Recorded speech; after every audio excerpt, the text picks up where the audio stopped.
Chaim Roberts, thanks very much for joining me today. Much appreciated.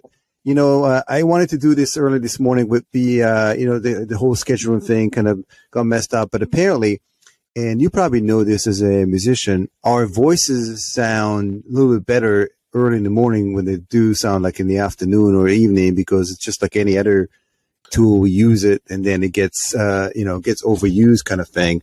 I'm so glad we managed to do this anyway. So welcome, much appreciated. And the reason why I wanted to have you today on the show is that first of all, you have a fascinating background as a musician turning into cybersecurity, and you give back to this industry in various different ways. But why don't we stop here for a second, and I'll just ask you, how did you get started? So it's a long story, and I'm kind of in the cybersecurity, physical security convergence realm. See myself across all domains, but I really started out in the music business. I had spent my young life being a musician, a saxophone player, went to school for that, started to work in the music business for a number of years, doing recorded music, putting out CDs, figuring out that we needed to change a model into a digital realm, and figured out what I was doing with business continuity and enterprise risk management, really, and figuring out how to keep business running. And I wanted to go back to school and do all the cool things that I thought as a kid were really cool. I wanted to be a Hardy Boy, be a detective, be a spy, do something really in that realm. But I was a realist and figured out that at that point in my life, I needed to really look at what I could do in the security industry as opposed to these fantastical ideas. And so it took me to John Jay College of Criminal Justice as part of the City University of New York. I got my degree in protection management, which bridges fire science, emergency management, and security management. And I came out of there lucky enough to get a job doing business continuity advisement in the New York City area for a security and building services firm.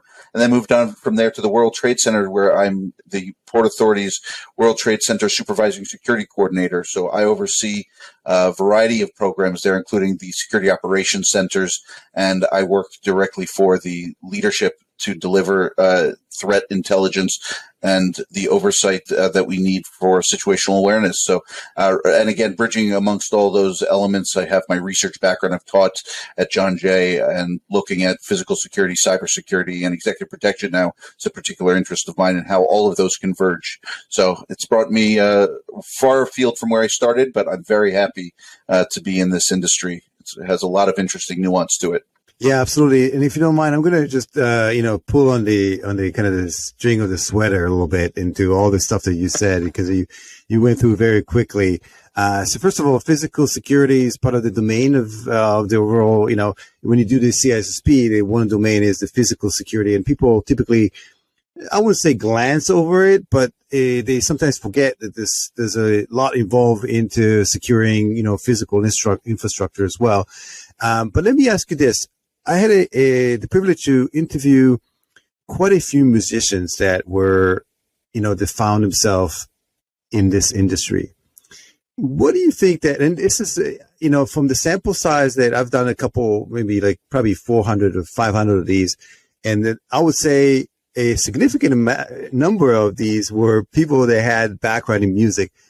So what would you think that there are their attribute or certain characteristics of a musician that lends itself to be a security professional? So I find it to be a direct correlation between music and security. Specifically, I was a jazz saxophone player and a jazz clarinet player, but jazz specifically with its loose underpinnings has a lot of improvisation. And when we think about what the threats are that we face in the security realm, we have to have the same improvisatory nature that we bring to that kind of thinking. So I think that is one of the elements. The other idea is that we're dealing with systems a lot, and systemic issues stem from the structures that are in place. So when you think of music theory and musicians in general, there's always this very quantitative analytical methodology that has to be brought to bear. And that's for classical musicians, for anybody, for even rock musicians. You look at it, there's a methodology to what they're doing.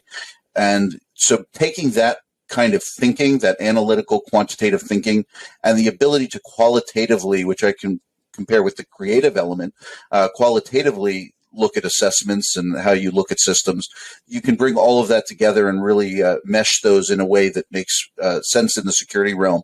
And we're dealing with a variety of different people. So again, going for being a jazz saxophone player, I could find myself on stage with different people all the time. And so being able to come together in emergency situations and work with a variety of people is always important. So I think they go hand in glove with each other, musician or some kind of high pressure creativity. And then moving into the security realm, again, being physical, cyber, or otherwise, I think they all work together. What about the rigorous training and self-discipline around, getting better and better? Again, you couldn't get to where you were and still is as a musician.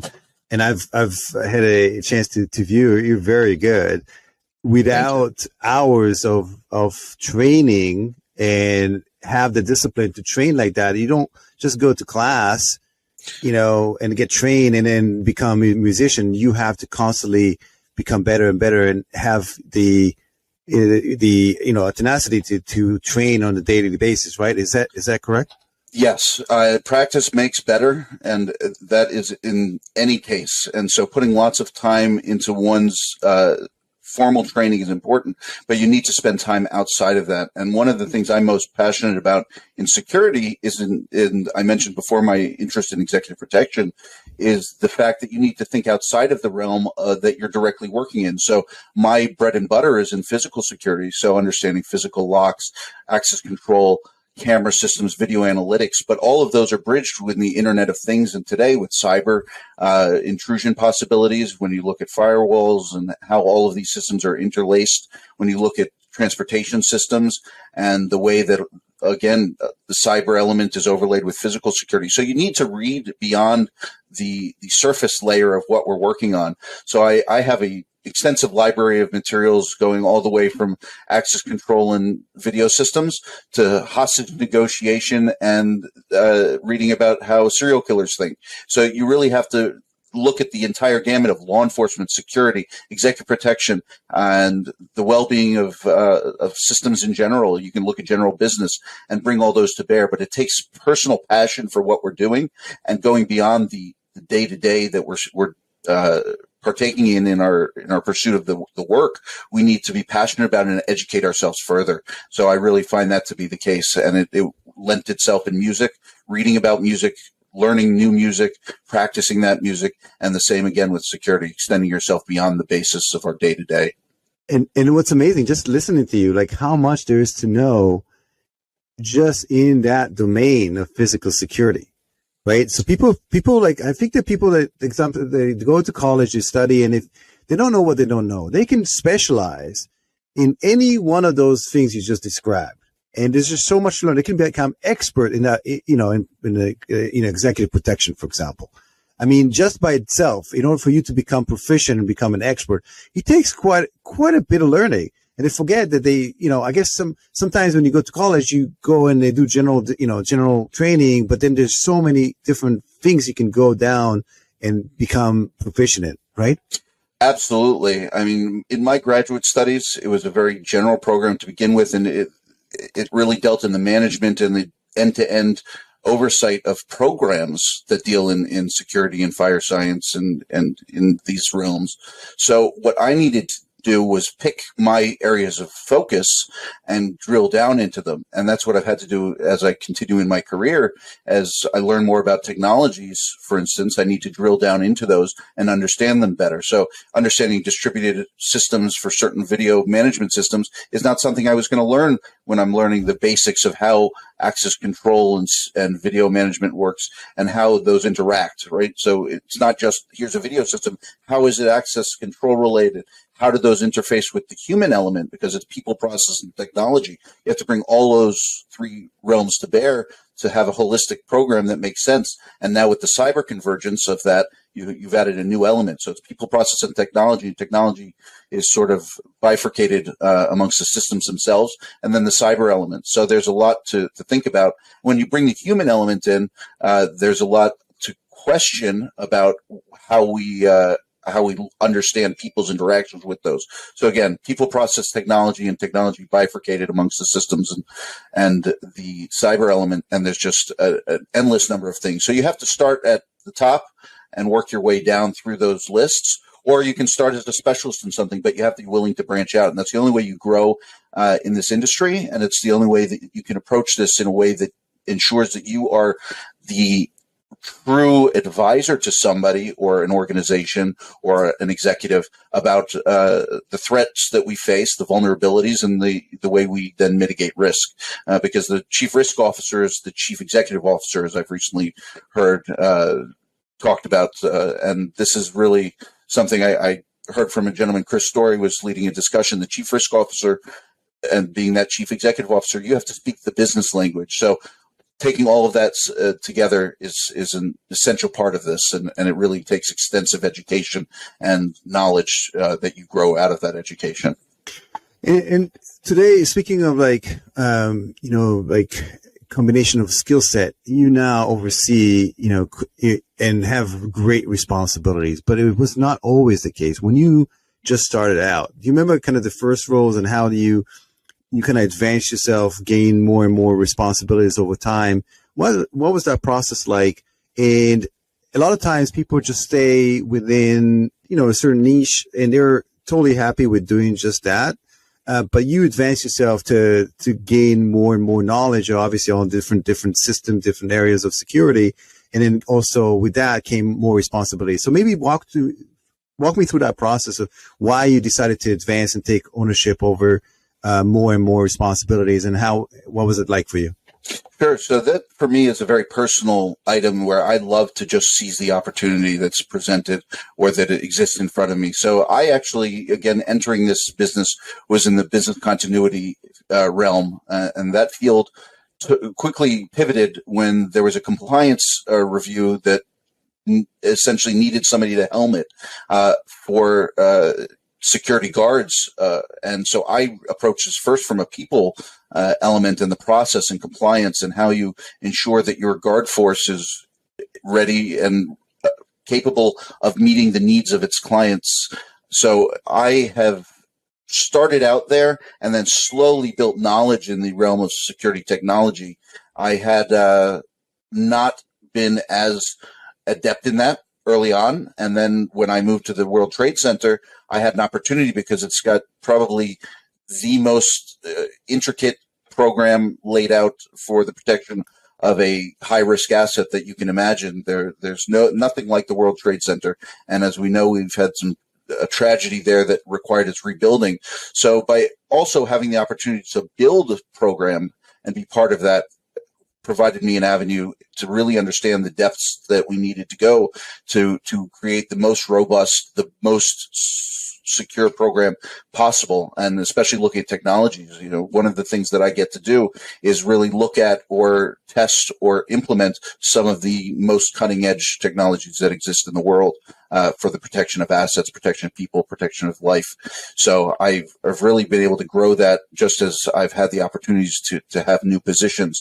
But it took my willingness. I could very much, as you say, stay in my lane and just understand the people or compliance or the paperwork and administrative sides. But I really take myself as the translator of security, both between the technology and the cyber and the people operational sides, but also to the business elements. I deal with budgets and I deal with all of the administrative contract oversight.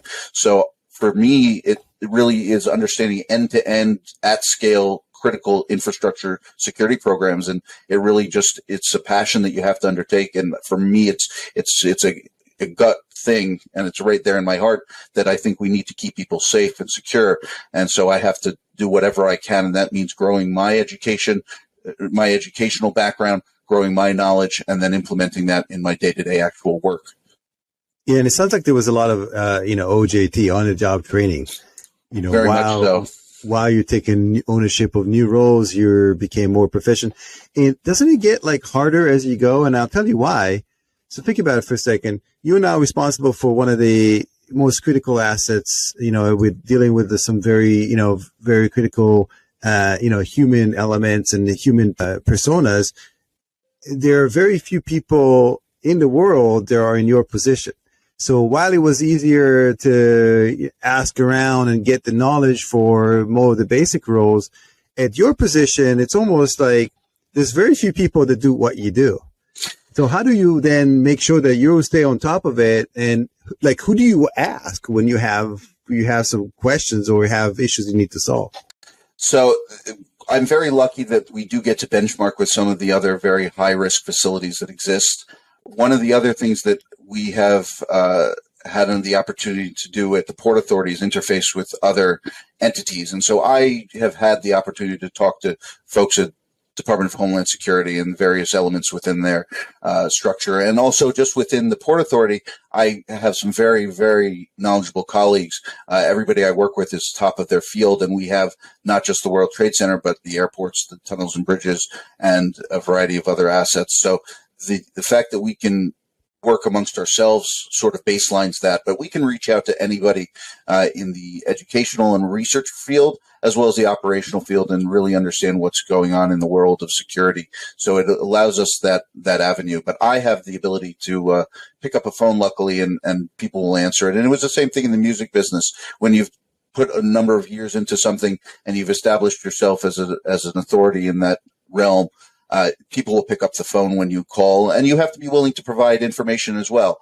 It's not a one-way street, and that works with law enforcement as well. So a lot of partners within the Port Authority outside of the Port Authority. But I found the same thing when I was at my previous position in the security guard and risk analysis and business continuity field. It's just a matter of being able to have that discourse and have that educational discussion with people, and people are willing to share information. And so the idea is being able to look in the corners and find where people may be not looking for the answers.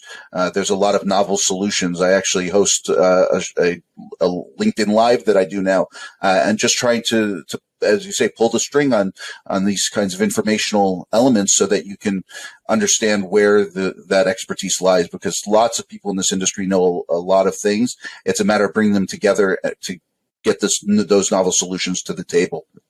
Yeah, and as you mentioned, the networking aspect is super important. I think you also created the skin out, the acronym, right, that you recommend for students to, and part of it is also be able to go out there and create these networks, right?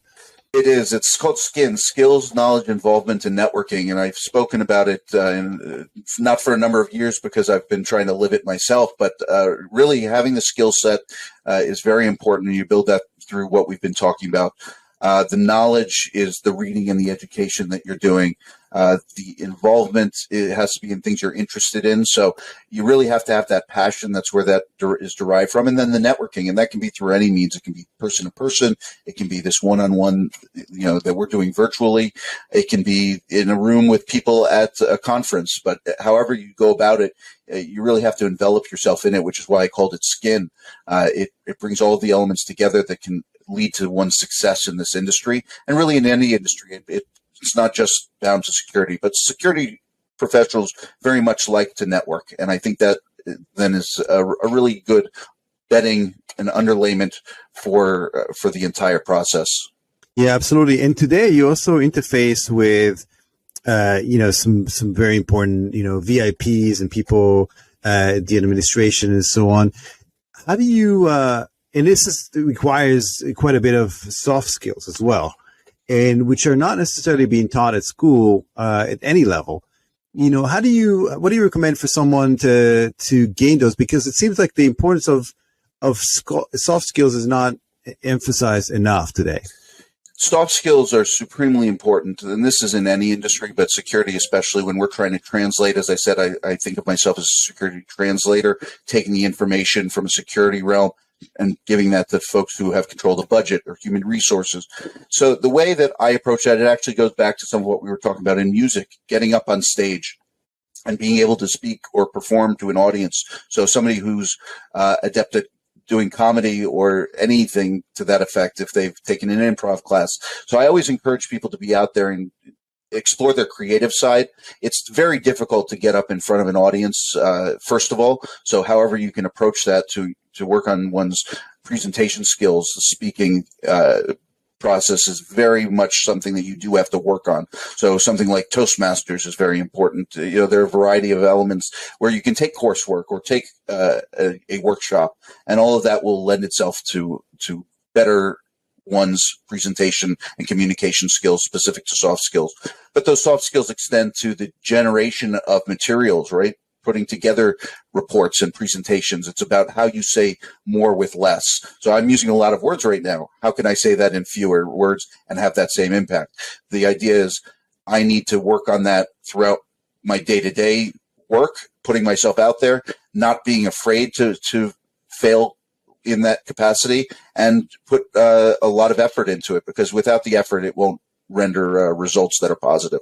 But it's certainly doable, and I think everybody has the capability. They just have to have that passion and willingness to do so. Yeah, and a lot of times I'm assuming as well is that you sometimes you're being asked, okay, what does that mean? In terms of, spare me the mumbo jumbo. What does that mean to me? What is the risk associated with it?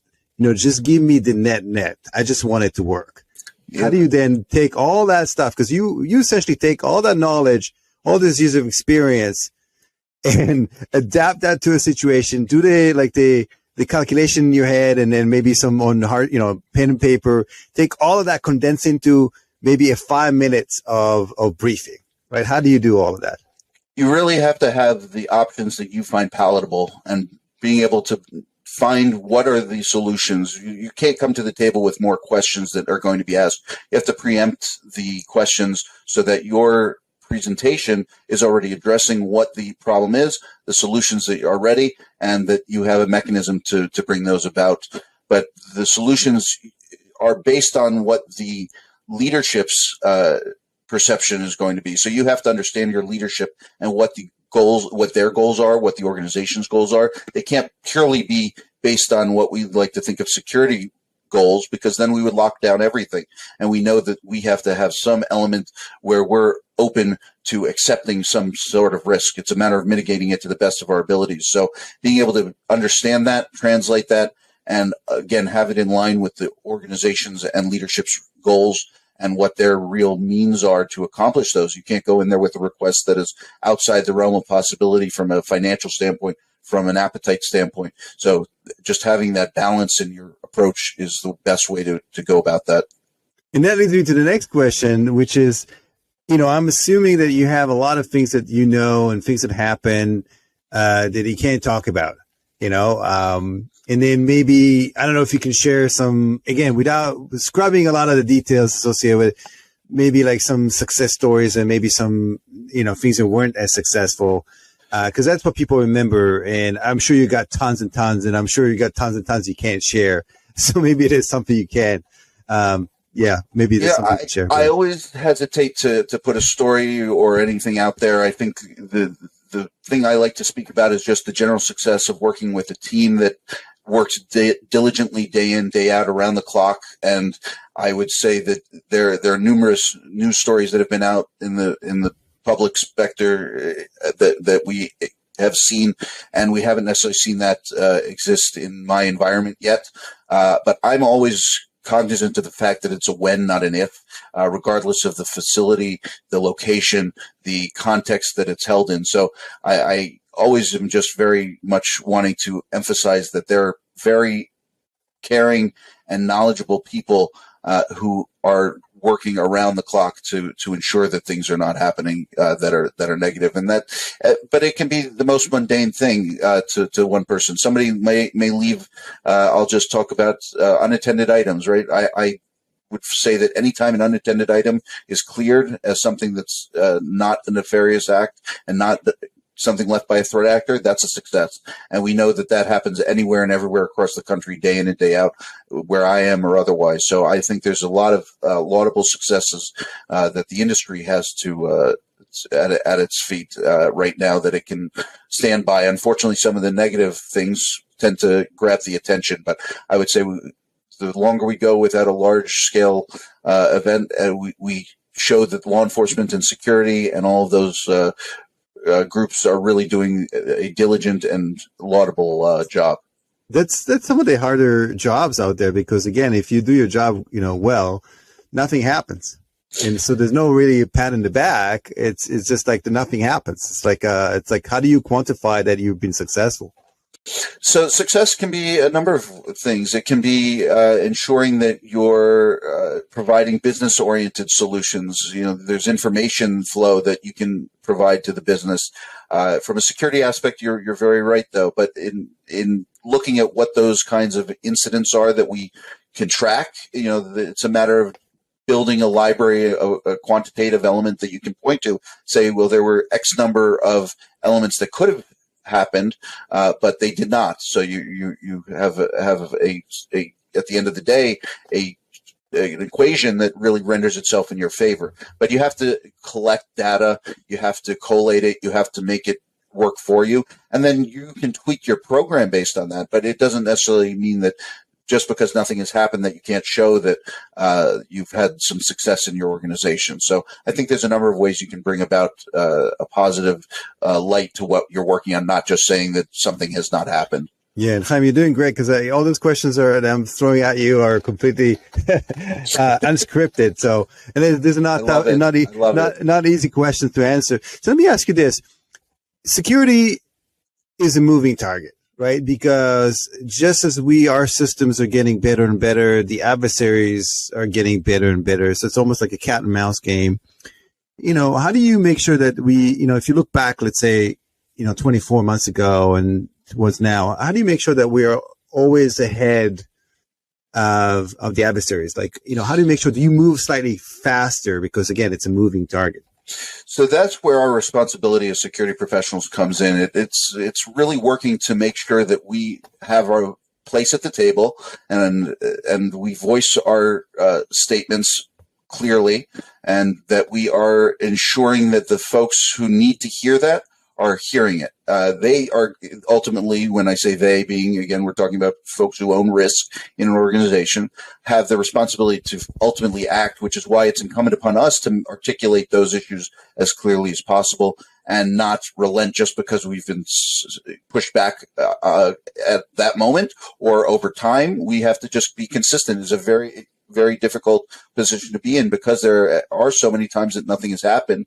And the statement is, well, nothing's happened. We don't need to put efforts into it. Well, as long as we've voiced what that risk is, and we can't run around yelling that there's a threat all the time, but those risks are ever changing as we talk about, and the threats are ever changing. The vulnerabilities, hopefully, that is something that can be shored up. So you're reducing the risk by employing other tactics. It doesn't just have to be voicing that there's a threat and then a resulting risk, but you're buying down risk by plugging those holes elsewhere. So there's a variety of ways to approach it, but I think it takes tenacity on our part. Yeah, and also I think that the hard part is to know what's real, what's not. A lot of times you dissect, for example, vulnerabilities, right? You see what's out there, but then you ask yourself, how real is that? And you touch upon, for example, threat intelligence, right? So to employ that at different levels, a lot of times the noise to signal ratio is such that, okay, you know something's happening, but then you have to quantify that. How much risk does it actually, what does it mean to me? How applicable it is to me? So maybe can you talk about the process of filtering through a lot of that noise?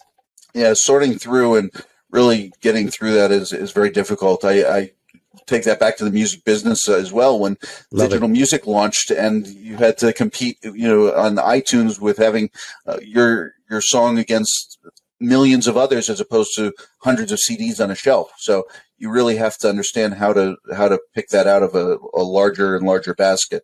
So I think part of that is devising systems that deliver that information in a meaningful way. It's partially looking at solutions that exist, commercial solutions.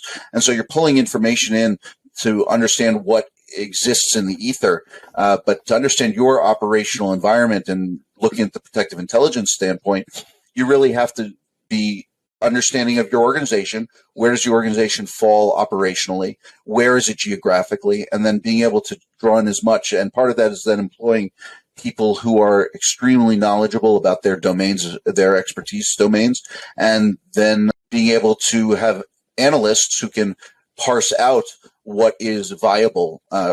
Intelligence, as I hear a lot of podcasts that are particularly interesting these days. And there was one I was listening to where they were talking about intelligence, and intelligence is able to be interpreted, and in the interpretation is where that falls. So you have to be hiring people who can be experts in their field, parse out information of interest, and then determine whether or not it's relevant to your organization.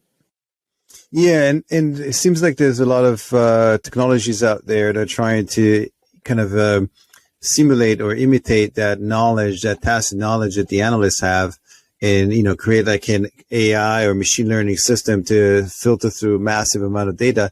But as you mentioned, the context is everything, and a lot of times can be translated differently depending on who's viewing it.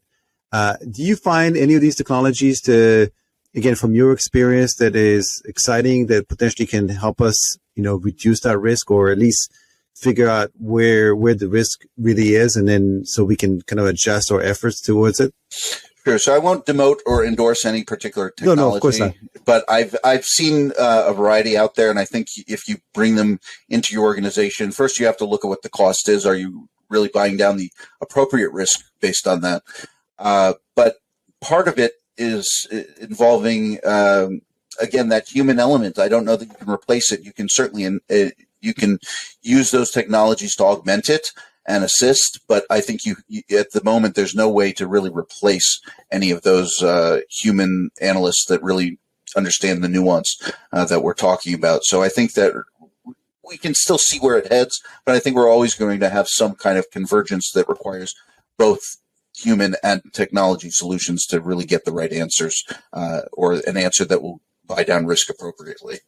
And on the flip side of that, are there any technologies that worry you, like in terms of, I know there's sometimes, just as we use AI, to protect, to enhance our risk mitigation, on the flip side, they're working to, to maliciously use machine learning and AI to attack us.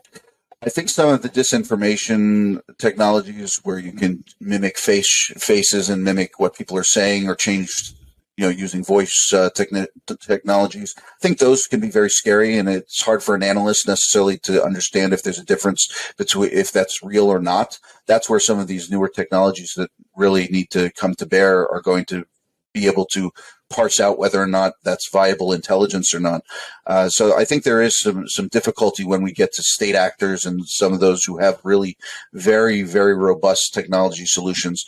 In the day-to-day organizational considerations right now, I don't know that they're advanced enough that they're posing a risk. I think the bigger things that we need to think about are general cyber considerations for critical infrastructure technologies and the possibilities for intrusion. Looking at the very basic is still the biggest item. When somebody asks me if something's working, I still always ask, is it plugged in?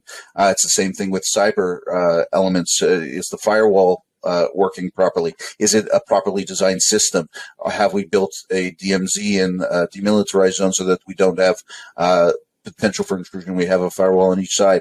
Do we even need to have this system connected? And in physical technology, as opposed to technology, the physical side, is the lock set working? Is the strike plate properly set? Is the door off its hinge? So there are a lot of elements. Is the spacing off so that somebody can really get a wedge in there? There's all these basics that we need to approach. So I'm always a little hesitant to move too far afield in our discussions of technology. We do have to be aware of them because they are, as you mentioned before, ahead of the curve from where we are in our mitigation. But I think right now we have to be cognizant of those very basics, and we tend to lose sight of them because these are such exotic concepts. Yeah, I love that. And I love the fact that it's coming back to the basics. You don't have to go that far. There's still a lot of enterprise. They're lacking the kind of basic, security hygiene, and the going out and worrying about, deep fakes it's out there, but you better turn on your two-factor. And you just mentioned exactly. So that'll be the basic stuff. So listen, you have a unique role. I would love to just pick your brain. So for example, if I run a small to medium-sized, business, what can I do to become more secure from a physical security perspective? Where do I start?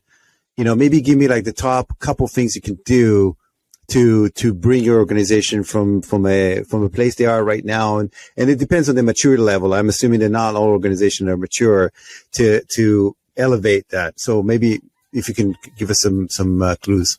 Sure. Well, I think the first thing is just knowing that anything that somebody does towards furthering their security is going to be beneficial. I would say spending any amount of time and any effort is better than none at all. What I would always start with is just the time that it takes to walk around and look at what might be vulnerable for you. Are you a cash business? Are you a credit business? Do you have physical inventory that needs to be secured? Where is it being secured? And then you start to build out from that. Is it in a storeroom? Does that storeroom lock? Does the lock work properly? Looking at what are my modes of failure, there are a few different elements. So one is called a failure modes and effects and analysis. And that the idea is analyzing all the different things that make up the system and how they can fail. So you think of a jewelry store, and I have a case that has a battery operated alarm. Is the battery been changed? How frequently does it get changed? Because if that battery doesn't get changed, an alarm's not going to go off if somebody happens to tip open the case while I'm looking at something with another customer. So there's something to that effect. Looking at the people you work with, doing background checks, the very basic elements of hiring. So it really, when you look at people and technology and process, it's just starting to do those risk assessments, those vulnerability assessments. And then from there, you can start to build out. You might determine that you don't have cameras around. Well, you might not need to spend thousands and thousands of dollars on cameras because you might be one small shop and then you only need a couple of cameras. But do you plan to expand in the near future? Do you have the idea that you're going to be an enterprise? So maybe spending the money to have a professional come in and do an assessment might be better than you walking around with a checklist that you got off the internet. So you have to gauge what your resources are, how in depth you can go, but again, spending as much time as possible. And so picking up a book is always helpful. It's furthering one's education. But for those in the realm of, there are folks in cybersecurity who don't understand the physical security side, and those in physical don't understand cyber. So always turning to somebody in the industry can always be helpful. And there's certainly a way forward for anybody to make inroads to the advancement of their organization's well-being from a security standpoint. And how do you test? I know there's a lot of organizations, or some that do like a, tabletop exercise once a year, and maybe that involves, physical security, maybe not. What's your take on that? From the military terms, this whole thing about, muscle memory, like who does what in times of crisis. Are you a proponent of these? I think that the more you test your systems, the better and better they can be, because you're going to find what needs work, what needs to be sustained. So tabletop exercises are great. Full-scale exercises are great.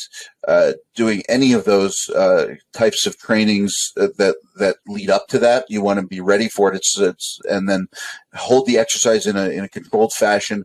Have moderation for it with people who can actually guide you through it. But doing any of those, I think, is going to ensure that not only are you ready for a situation that occurs, but it's more about putting the right people around the table, because those are the people that you're going to interface with. So if you are an organization, you have stakeholders who are dealing with you on a day-to-day basis or on a regular basis, you want to bring them to the table as well. They may not be participating. Maybe they're just there as observers, but you certainly want to have everybody at the table or near it who can answer questions relevant to what is being conveyed. So I think that's definitely part of any successful security organization. And as you know, it takes a village, right? So how do you as kind of the leading force behind the security of organization that's quite large, how do you then instill that mindset of being secure and be security aware, for the entire organization? What's your take on that? So I think in certain locales and certain organizations, it's just a given. Somewhere like I am, it's just people have that built in. But in other locations, in other locales, in other organizations, you have to put yourself out there as the authority and say, this is again where you identify that risk exists. The only way you're going to understand the risk and what can be approached is by bringing all the stakeholders to the table. So whether that's once a week, once a month, once every quarter, once a year, any frequency that brings people to the table to think about it is going to be helpful. And you have to determine what frequency that is for your organization based on the risk that could be part of the determination. But for some, it might be daily, that you have a call roundtable with operations centers or management from various organizations, or it might be quarterly just to baseline what the risks are to the area or the organization and those involved with it. But it really is very dependent upon the organization or the specifics of that, again, of the risk that's being brought down. In a lot of organizations, and we kind of wrap this up, and you're doing great. Again, it's not easy to, I've been firing questions. So what about this organization to pen testing is part of the readiness, right? So they're trying to figure out what the kind of the weakest link in the organization, whether it's, social engineering, whether it's systems, people, whatnot. How do you do kind of a quote unquote physical pen testing? Is that something you typically do, or do you, what's your take on that? So I won't speak to the specifics that I have to get into, but I would say pen testing for an organization is certainly important. Having that third-party audit of your facility, of your systems, of your processes, of your technologies is always good. You want to bring in folks who are very knowledgeable in that domain. It goes to that expertise, that knowledge base, and the skills that one has in the skin element. Those may not be within your organization, or you have an organization large enough where you do have folks who are part and parcel an inspections and intelligence group who can do that kind of work and really target as a third-party auditor for your organization. But generally, you'd like to go out of your organization, folks who do this across a variety of organizations and can approach it in a novel way. Again, those novel solutions to the problems that we face. So they're going to look at what you have in place and really be able to show you where those vulnerabilities are, and they understand what the range of threats that you're going to face are, so they can merge that together and give you a real risk profile for your organization, for your location, and for the people that you're responsible to keep secure and safe. So, Chaim, you don't do like the, undercover boss where you like disguise yourself and trying to go by the security guard and see if they're going to let you in because you're telling me you forgot. I won't say whether I do. I won't say whether I do or not. However, I will say I find it to be an effective method that a variety of folks use in this industry. So I do endorse pen testing. That was great. And do you ever turn your phone off? Or is it something you can't do? My phone is 24/7, 365. I can't remember the last time I turned the phone off, even on a vacation. So I am always reachable and accessible. And even on my personal phone, there are folks who look for me who are in the industry, and that phone is on. And then you've got emails and WhatsApp and Telegram and Signal. So, and you've got a variety of modes in this day and age. For somebody in the security field, I think you have to be reachable and visible. For those doing covert work, they also are doing the same type of thing, but their phone numbers are also accessible just to those who they need. But in this industry, you've got to be 24/7, 365, or else you're going to fall behind. Again, those threat actors are working to be ahead of us. So the only way we can work to try to stay ahead is again, be accessible. So I'm one of those who's working diligently to be at the forefront and work to keep people secure and safe. So yeah, that phone is always on. And so, with that said, I would like to really thank you for taking the time. And as somebody who lives close to the site, I probably one of the millions of people who enjoy the safety and security that you and your team provide. So I wanted to personally thank you for that. And what's the kind of last thing I'll ask you, like, what's the easiest way for people to reach out to you? Maybe shout out to your LinkedIn live session that you do, and then we'll wrap up. Yeah, I'm very much on LinkedIn. I think that's the best way for people to find me. I also have a LinkedIn Live that I do every Monday. This coming, every week is a little different, so I try to get a different feel for what the threat of the week is essentially the idea. And I also have a page, Roberts Solutions, for myself that you can also find me on LinkedIn. But I'm all over the place. If you Google me, you'll find me. And, I wish you had more time. Maybe you can bust up your saxophone and I would love to do this live, like in person at some point. Sure thing. Local. And then we'll do it. Maybe we'll be after the session, we'll bust up the tunes to lighten up the atmosphere. Absolutely. I'm always up for it. Yeah. So thank you very much, Chaim. Much appreciated. And for all those with us today, stay safe online as well as offline. Be safe. Thank you.